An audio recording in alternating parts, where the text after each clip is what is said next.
Hello, Dr. Ting. Dr. Ting, unmute. I unmute. Okay. You're on. All right, thank you. Let me do the share screen.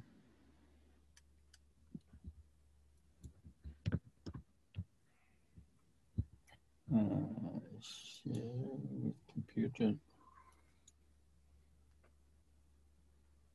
All right, let me see.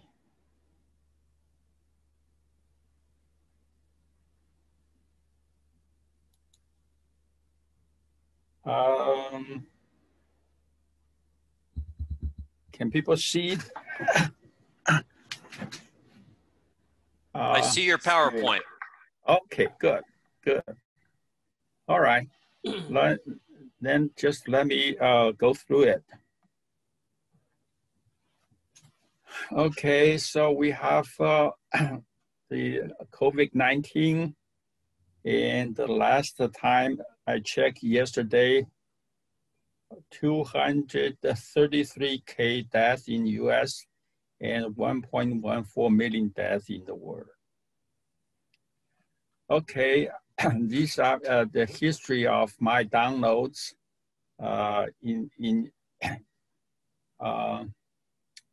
early in the April. There's 51 sequences, and now just this week it is 18,000 sequences. So I'm gonna keep on analyzing them with my exhaustive pattern search algorithm. This algorithm is a big hammer, okay? So you have a big hammer, everything looks like nails.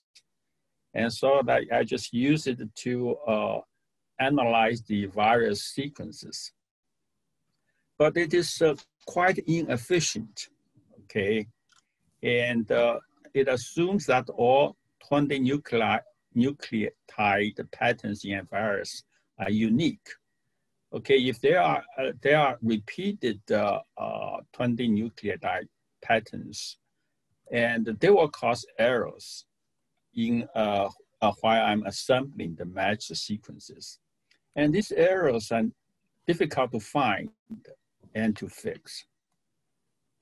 So I was worrying about this algorithm quite a bit, and lately I thought, well, you know, I better do a better job. Instead of the brute force matching of the 20 nucleotide patterns in the exhaustive search, I would just choose a much gentler sequential search to compare two sequences.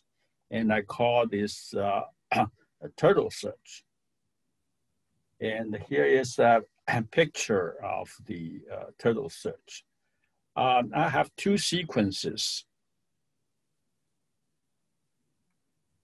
I have two sequences. S is the source sequence and T is the target sequence. I want to compare these two sequences and find all the differences in these two sequences. And these two sequences are generally quite similar. So you can see I have two turtles, and the turtles just crawl around looking at every bite and compare every bite to, and find the differences. So this is basically the idea. So I have two pointers. S curve and the T curve are the two turtles crawling through the strings S and T to compare them letter by letter. Okay.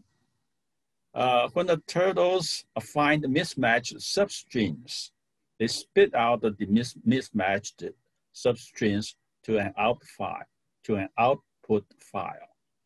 And then now the output file would contain all the mutants. So the algorithm is quite kind of complicated. I'll just go through it. If the letters point to by S curve and T curve are equal, okay, then there's two cases. One case is nu equal to 1, And then the prior sequence are different. So the S pre and T pre point to the beginnings of the two mismatched substrings. And so I just write out these substrings to the output file and clear new to 0.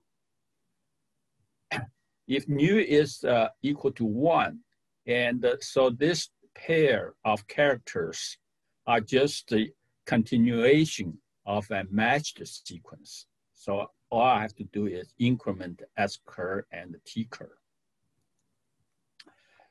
It is like the two turtles crawling through the S and T letter by letter and spitting out mismatched substring around the way. Actually, the turtles search much faster than the exhaustive search by not doing lots of redundant forward searches. Okay. And so I use it to analyze the mutants, and formally using the exhaustive searches, I would spend hours and hours to do the matching. But with the turtle search, it's only about 6 minutes. So I'm very happy with it. So in looking at the mutants, so far, in an earlier report, I found that there are 3 mutants: CV1, CV2, and CV3. But in this time, CV1, and CV3 had all but just disappeared. And CV1 evolved into these mutants. I have the ability to separate the geological locations of all these virus sequences. And Australia has a distinguished mutant. India has one, Egypt has one, San Diego has a particular one.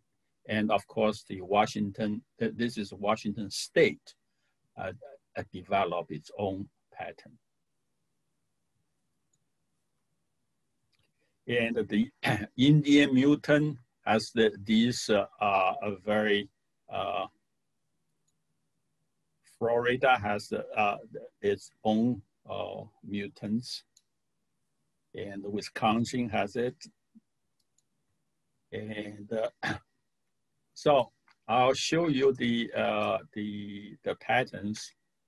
But just to warn you that take vitamin C, then you can go back to work. Okay.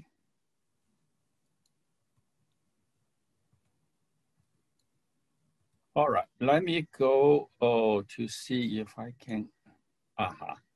Okay, this is the result of the analysis. You can see I got of the 18,000 patterns, I have 14,000 patterns without any ambiguity. And you can see if I'm searching the patterns through geological areas. And in each geological area, they are searched according to the date.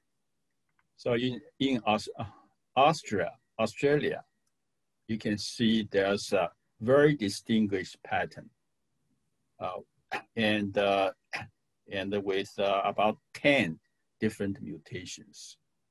And there is this is at the end is the Washington State, which has the best collections in the United States. And in Washington State, you can see it evolves. This is actually CV1, and it died out over time. And the CV3 generally take over. And in here, Wisconsin has its own specific pattern. And it's very interesting that Egypt has a very unique mutant pattern. So these are very interesting. India has its own, and Bangladesh, which is very close to India, has a very similar mutants, but slightly different. So here in the U.S., you can have California, Florida, and all the different states where they have numerous collections. You can see the COVID-19 evolved quite significantly. Okay, so let me go back. What is it?